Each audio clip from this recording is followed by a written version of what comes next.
চ' এতিয়াও কওঁ, তুমি যদি কাৰোবাক মৰম দিছা ন, you should be proud of that. তুমি ছেলফলেছলি আনকণ্ডিশ্যনেলি কাৰোবাক মৰম দিছা।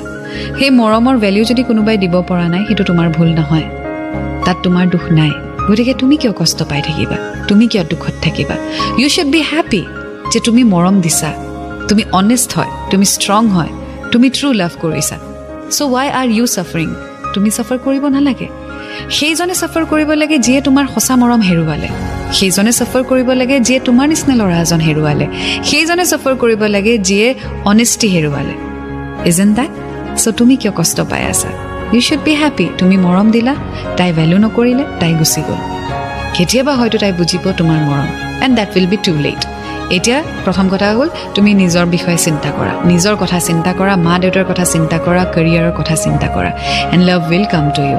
One day, someday, someone will come in to your life.